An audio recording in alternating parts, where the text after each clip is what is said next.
Love and health form the foundation and pillars that support all that you do to create fulfillment and success in every aspect of your life. Love within us guides our paths while our health enables us to drive forward. The two are inseparable and vital for growth and reaching your fullest potential. Welcome to Love and Health in America with Dr. Doohi Lee and Jens Johnson. Dr. Lee is an international speaker, author, and inventor of the Diamond Matrix. The way I see my role is that I'm a guide. And Jens Johnson, the Mindset Master, is a best-selling author, speaker, mastermind facilitator, and executive director of Dallas eWomen Network. Please join them and explore all the facets of love and health so you can achieve and live your life more abundantly. Here are your hosts, Dr. Doohi Lee and Jens Johnson.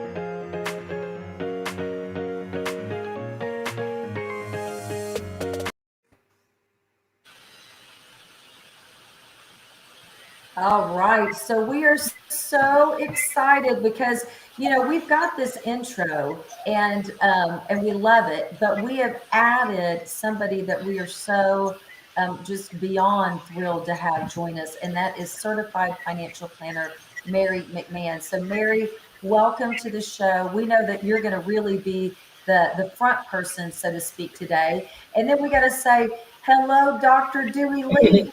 Hello, how are you? How's everybody doing? So great. Yes, great to be back, of course. No, we're so excited because one of the things that we talked about when we discussed doing Love and Health in America is, there's so much more to health than just our physical health. There's our mental health, there's our emotional health, and as we all know, there's our financial health. Right. So, today we're going to jump right in. And if you're joining us on YouTube or on Facebook, we love it if you would type a 1. Let us know that you're watching with us and where you are watching from. And if you are on Facebook, on one of our Facebook channels, we'd love it if you would let us know where you're watching from and tell us if there's some specific topics that you'd like us to hear from and cover. But right now, we really want to hear from Mary. Our topic today is multiple streams of income. And it's something that obviously people talk about all the time. But we want to know from you as the money expert, what does that mean? And ideally, how many streams of income should a person have if they really do want to generate health and wealth? Thank you, Jens. Good afternoon, Dr. Lee. Good afternoon, Jens. Everyone, so great to be with you today. I love talking about this topic. Thank you, Jens. I love talking about this topic. Multiple streams of income are so important. Actually, part of the larger financial conversation I have with my clients about how do you create a anti-fragile financial life. Multiple streams of income is a key piece to that. So multiple streams, why are multiple streams of income important? Why they're important is that income streams have life cycles. Income streams fail all the time. And you never really think about that. I mean, we go to school for years, right? But we're never taught about money and about how money works. So multiple streams of income, income life cycles, also very important. And I'll answer your questions, Jen, about how many inside of this. So let me give you an example of how income streams fail. 2020, what a great example. None of us were in control of COVID-19 and how it got handled in our economy, but how many of you lost a stream of income, and maybe the only stream of income, or maybe your major stream of income? That causes financial failure. That is a problem. That's one example. Just leaving a job. Maybe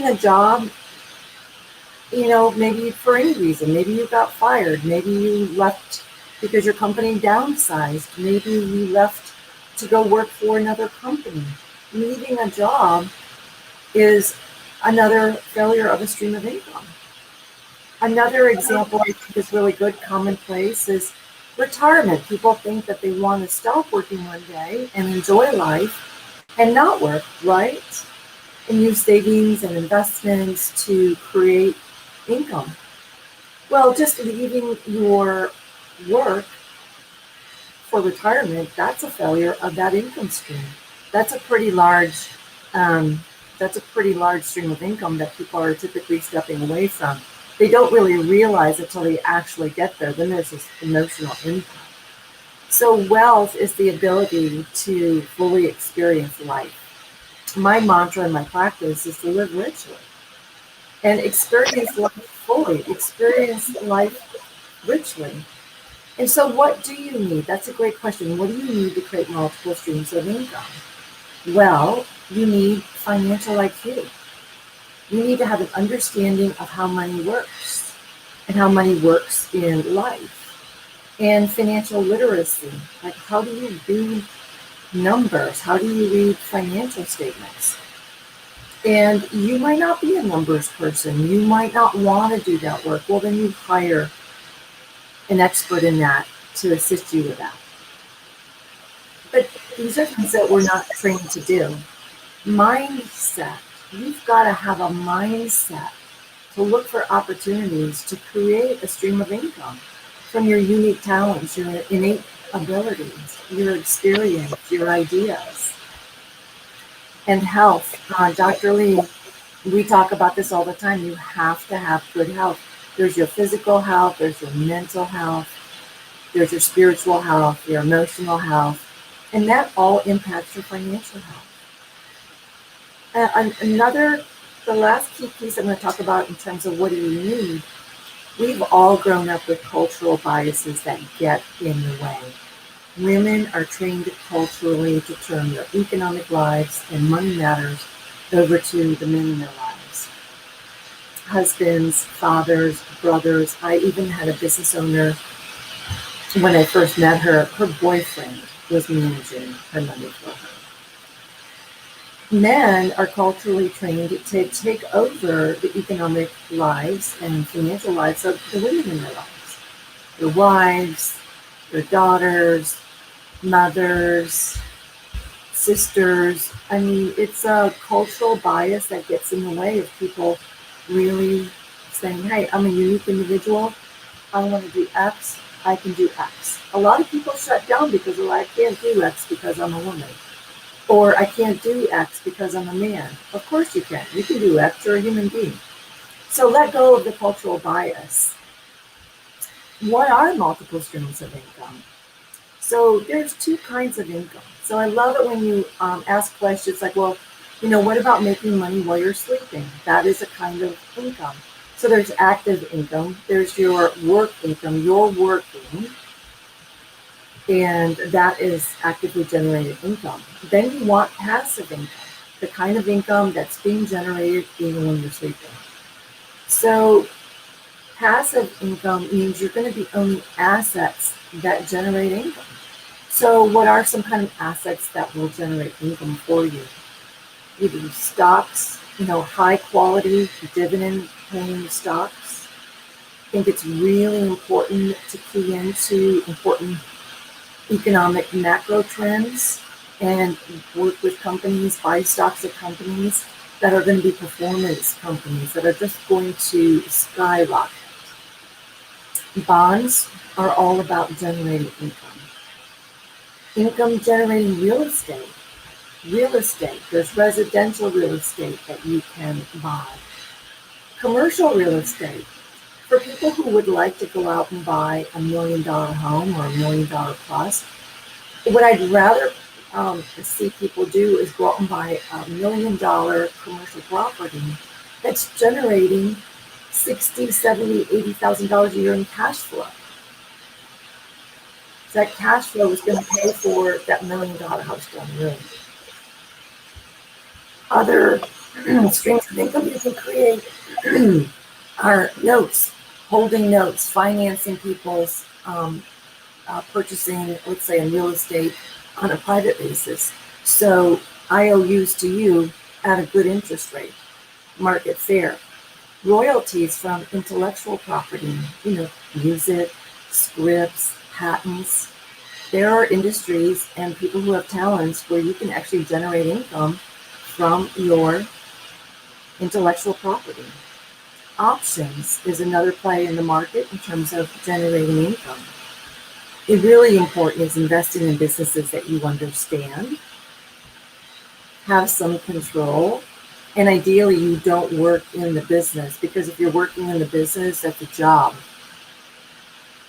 Yeah, I think that's so important for people to realize, because a lot of times people think multiple streams of income are themselves working in multiple industries.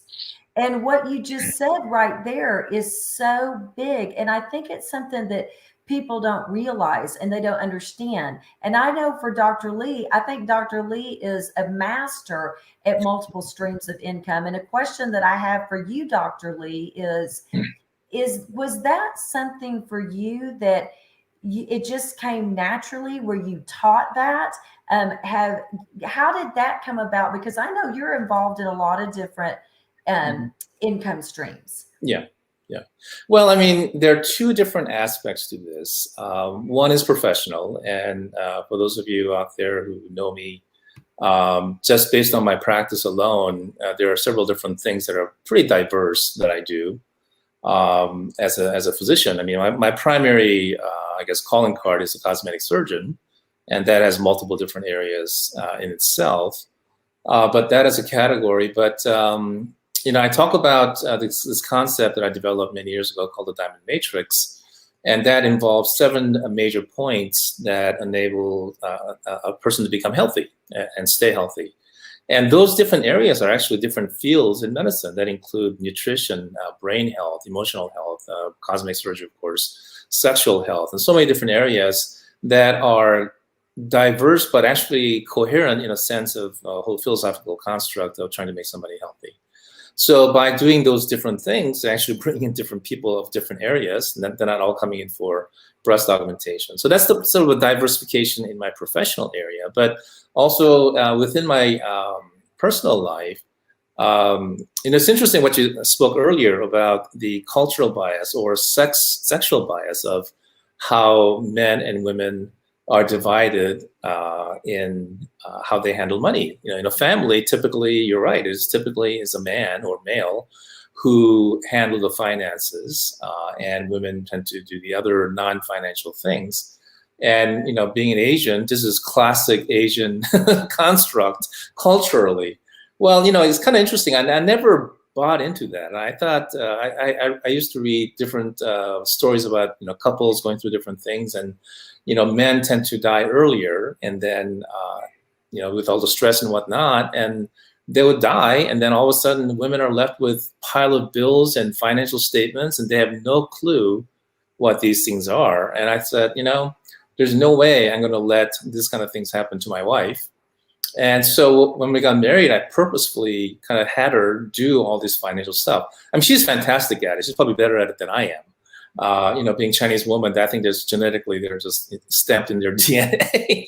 But anyway, regardless of that, I wanted to make sure that, my spouse knew everything there was to know about the finances, paying the bills and, investments and this and all this kind of stuff. So we invested in various different things. Real estate, you mentioned real estate. So that's one of the major areas where you have investments in stocks and, trading that I do. I mean, I do that because I think that's sort of my area of maybe interest and expertise. But apart from that, I mean, she knows everything that's going on. And I want to make sure that, that really is solidified. And but so that's just our interest. And I think maybe a message that might apply to other people is find things that are of interest to you. Just because somebody does bonds doesn't mean you might find that interesting. Personally, from a investment point of view, I find bonds very boring. But bonds are very important. I know exactly what bonds fit in. But from an investment point of view, it's like, God, bonds are important. I tend to go into more things like stocks and commodities. I mean, I trade commodities for good or bad. But that's just my personality. And some people may love bonds. They think commodities are crazy, and they're probably right. So find things that are interest to you. If you like real estate, great. And if you like art, invest in art because you love art. And I think having the passion for an area is going to help you, number one, develop some knowledge because you're interested in it, because you want to know, okay, I want to know about this up and coming artist. How does it work? And so that passion allows you to stay in and focus in it, make sure you kind of take care of your interest, instead of saying, oh, well, I put some money in it, I'll just forget about it and maybe you'll make money. That's the worst way to invest. I'm sure Mary will agree with that. You have to keep an eye on it. It's like watering a plant. I have a horrible thumb. I have a black thumb. My wife has a green thumb. So any plant in the house, if I'm here, they all die. But my investments, thank God, they still survive. They do okay. But I think it all has to do with how much interest you have in the endeavors that you want to jump into. And that's true professionally. And I think that's also true personally, is find things that you love. If it's internet business, some people are great at setting up internet businesses. By golly, go and do that, because you're going to be great at it, because you're good at it, you have interest in it. It's a passion, and that's going to drive forward, and you're going to do well. So, and I don't want to take up much more time, but I think, moving on with this, we talked about this last time, we're living longer and longer. Right now, with the technology we have, we can easily keep people healthy and alive 110, 120 without a problem. So this idea of retiring at age 65, I mean, what are you going to do for the next 50 years? Seriously, when you retire, how are you going to, how much is that pension going to pay you? I mean, what else is going to happen to keep you going? Because you're going to live 30, 40, 50, maybe even longer beyond this. So this idea that Mary's talking about, that we're discussing today, is going to become more and more critical as time goes by. So I think this is a perfect way to start the whole idea of love and health and how everything kind of fits together. Yes. And, something that I think is really important that I'd love Mary's thoughts on as well is, the right financial mindset.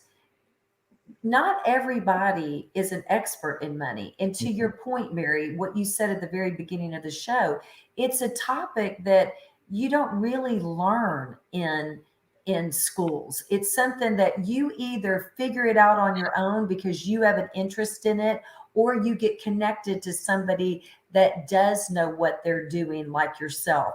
But, what are some just essential money skills that you believe people need to have?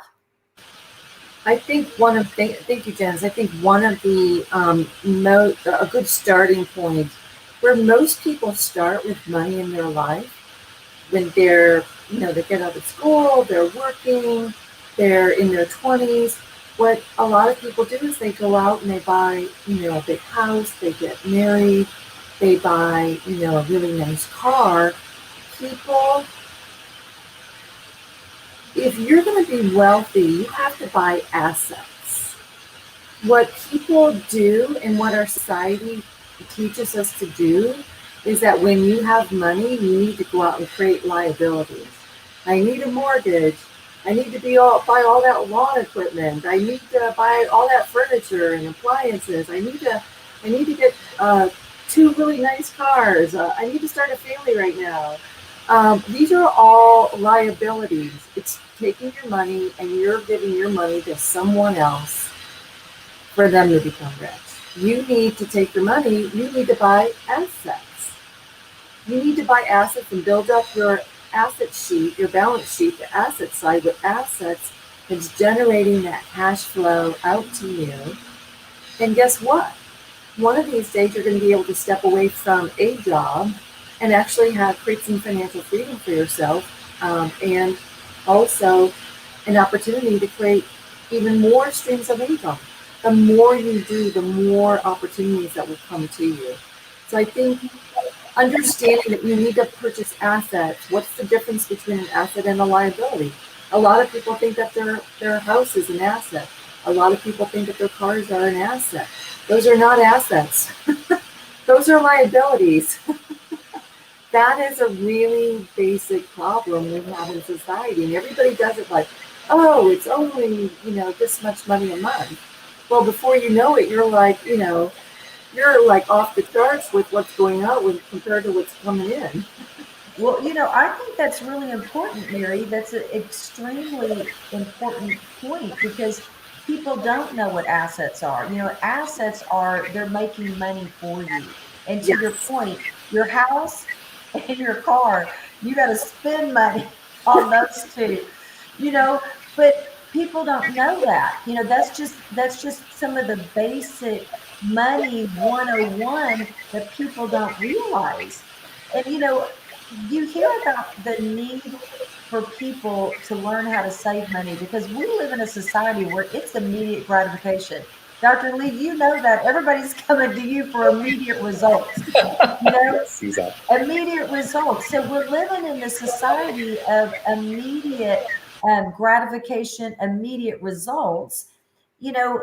And Dr. Lee, I want to know, what were you taught about saving money? I mean, did you go out and spend all your money when you first made it? Wow. Well, no, I think I remember my first job I was 15 and a half, almost 16. And I was working as a dishwasher at a local restaurant. You know, your typical first job at I remember it was a first cafeteria. It was one of those restaurants, and I was a dishwasher. And that was my first job, you know, paid $1.50 an hour or something. And one of the first things I did was I actually saved up my money and took my whole family out for dinner. That was how I spent my first paycheck. But after that, you know, I was never really much of a spender, but I didn't really learn the concept of saving and money and assets and liabilities until I read this series of books called Rich Dad, Poor Dad. I mean, I kind of, you know, understood some of that, obviously, getting into it. So when I read those books, I mean, really, a lot of those kind of concepts really hit home, especially in terms of the difference between assets and liabilities. Like the house is not an asset, even though it's sold as an asset to the public. So that's why people buy houses, you know. And those kind of mindset really change. It really makes you understand, okay, how does money work? And then really learning about, you know, good debt and bad debt. There are people who think all debt is bad. You know, this is how the mindset is with typical Asians. You know, when my wife and I first met, we started talking about money. You know, I try to really convince her about, you know, what is the strategy of getting into debt? Do you get into good debt or bad debt? If a debt helps you buy assets and pays you back and gets you cash flow, that is a good debt that you're actually using money to, you know, work for you. If you're borrowing and getting a car, no, that's a bad debt because you're putting money into something that's not going to appreciate. So those kind of concepts have really made a difference. And she finally started, you know, reading those books and really finally understood that and those kind of things. But, you know, that this brings to a point that I was thinking about while you're talking is one of the very important things, especially if you're in a relationship, is the similarities or agreement or the conflict between you and your partner about the ideas and philosophy about money. What are the things that people fight about? Number one, love. Number two, money. And why do relationships break up? Love and money. I mean, these are very, very powerful emotional topics because money hits into so many different levels of, number one, who you are. If you're a man, you know, the income you bring home and all those kind of stuff hits into your ego, your manhood, and all that kind of stuff. You know, heaven forbid, if your wife makes more money than you, all of a sudden there's a whole psychological issue of balance and all this. There's so many different layers to money that goes on beyond, and obviously we don't have time to talk about that, but I think it'll be an interesting topic to cover one day because it really is an important part of how you develop your relationship with your money or with your spouse's money or whatever the situation may be. But there's a relationship there, an emotional and, you know, intellectual relationship. And that really has a huge impact on how you use that money for or against you, or, you know, for your family. And I think that's an important topic we should probably cover one day. So I think those are kind of different things that I learned growing up as I got older and a little bit more mature about how money is and how these things work. And even though you understand, you know, my wife and I still have conflicts and we still fight about money. Even though we're very similar in many ways, you know, you can never be completely the same. And that's probably a good thing because I'm not always right and she's not always right. So it's probably a good thing to have discussions and whatever. But it's something to really have an idea and realize that this is an important part in many different aspects. Right. And you know, Mary, I don't know if I missed the answer, but I really am interested in what do you believe is the right number of streams of income a person should work up to? Well, there's really no limit to how many streams of income you could create. What Dr. Lee talked about was creating streams of income have everything to do with who you are as a person and what you're so interested in and what you're talented at. And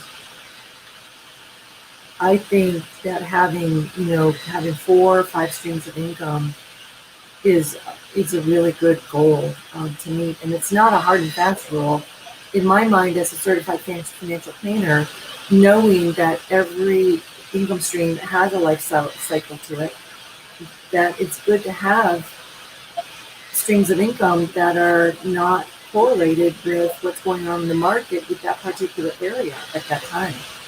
Obviously, some streams of income like real estate can be really good generators of cash flow. You can just stay in one area because you're so good at buying real estate at such a great price and selling it or leasing it out. Really depends on how much income you're generating from a stream of income. That's really more the key thing. And if you could generate more income from your streams of income that have to do with your interest, not from your work, your active work, you are going to be able to step away one day or take more time away from that work and enjoy life. So I was going to say, I know one thing that Dr. Lee mentioned was books. And everybody knows that I love to read. I'm an avid reader. Leaders are readers. The only way you can pull something good out of this noggin up here is if you put something good in it. And I think to close it up, I think it'd be really great for us to talk about some of our favorite money books. And number one, I agree wholeheartedly, Rich Dad, Poor Dad. It really will change the way that you look at things. That was the book that really opened my eyes to what you said, Dr. Lee, about assets. If it's not making money for you, it's not an asset, obviously. Then Robert Allen has an amazing book called Multiple Streams of Income. And I'm almost positive that he's if you go to multiplestreamsofincome.com, he talks about all the different ways that you can make money and generate money, like you said, Mary, because, some of those essential money skills is number one, you have to learn how to save money, but you have to learn how to make money, and you have to have that mindset of knowing that, listen, Mary says this all the time. I say this all the time. I know Dr. Lee does as well. Every one of us was sent to this earth with gifts and talents. And you utilize your gifts and talents and you can make money. So on top of saving money, making money, investing money, being able to shield your money, there is also an aspect that I love about in the book Conversations with Millionaires that we just got through reading in our mastermind. And that's the concept of giving. You talk to any really wealthy person and they give, whether it's philanthropy, whether it's tithing, whether whatever it is, they understand that they have to share their money. To be able to receive, you have to give. Right. And that's a really big money principle as well. But what are some of your most favorite books, Mary, on money? Well, I think for financial IQ and financial literacy, I think the Rich Dad, Poor Dad series is just a really stellar, easy to read books that are just so good. I haven't read the Robert Allen book, Jens. I'm going to because I am an avid reader as well. I have a tendency to read books about how money works in the economy overall. My favorite genre to read is the socio-political economic impacts of history and what's going on in the world and how it actually does impact our money on an everyday basis. So I do a lot of reading in that area, which is complementary to understanding how money works, which I chose that as a profession. I was actually born to do this work. So I really appreciate you have to learn about how money works. And about how money works in your life. Dr. Lee, do you have any other favorite books on money that you can share? Yeah, I mean, obviously, I read all the Rich Dad Poor Dad series. I think he wrote like 5 or 6 or something. I read every one of them. One book that really had an impact. This is more a philosophical book, but this is not really about money. But there's a huge philosophical statement about money in this novel, and this is Atlas Shrugged. I read this book probably 10 times. And there's a very interesting philosophical discussion by one of the main characters, Francisco, about what money is and how money works and what money represents in a society. And that's a very interesting philosophical construct that I read many times and I really believe in. And the other books are sort of probably boring for most people. I read books on trading options and trading commodities and technical analysis on stocks and charts analysis. And that's the kind of stuff that I read about money. So that's probably not something that your typical person would pick up from Amazon. So that's me. I have two books for to add in. So The Soul of Money by Lynn Twist is such a great book for people to read. A new money for a new world. I would have to. Is there a way we can create a book list for people, Jens? Oh, that'd be interesting. Absolutely. Yeah. Definitely. Money for a new world, where you actually could start to understand how money works in the world and how money is actually created. Yeah. We create money all the time, and New Money for a New World is a really interesting book. Yeah, I have that Soul of Money book. I haven't started yet, but I have it. I have it in my Kindle library. I think the important thing and what I love about podcasts and things like this that we're doing is you've got to talk about it, and you've got to read, and you've got to get to the right people. And Exactly. One of the things I do is I tell people the formula to success. And this is the formula to success in any area of your life. And that is clarity plus focus plus the right people plus the right actions plus accountability. You need all 5 of those components. And of all 5, the one that will help you have success quicker than anything else is find the right people. So, if you are not a money expert, if you don't understand multiple streams of income, if this isn't something that you've mastered yet, not because you can't, not because you're not amazing and you're not worthy of doing it, you just haven't found the right person. So I'm just going to have to toot Mary's horn a little bit, because if you have not found a money person, or you're not comfortable in this area and you want to begin this journey, it's never too late. Today is the first day of the rest of your life. And I'm going to really recommend that you reach out to Mary McMahon. And Mary, what's the best way for someone to contact you directly? At this time, I'm using my cell phone, which is 214-803-4361. Texting or phone is good. Microsoft has created problems with my email where I can't access my emails. It's been 2.5 weeks. And so I can't give you my email because it's the email at this time. But we can come back to that, and that'll be getting fixed, but they said it could take 20 days. Ooh, oh my gosh. That's an eternity. It's crazy, right? They can just set up a Gmail account. My question there is, why do we do business with companies that put out an inferior product with an inferior process and inferior service? Yeah. Because they're a monopoly. That's why. Unbelievable. So I am in a 30-day migration plan of moving completely away from Microsoft. I normally don't bash companies, but that one I will. So sorry. Well, this is based on your personal experience, so that's completely valid. Yes. Yeah, for like 30 years. That's crazy. Yeah. Well, one of the things that we've got on our banner here at the bottom is, if you want to contact us directly and you don't know how to, you can always just comment in the comment box, whether you're watching on one of our Facebook pages or whether you're watching on a YouTube channel. But we always like to put Dr. Lee's phone number, his office, not his cell phone, Dr. Lee.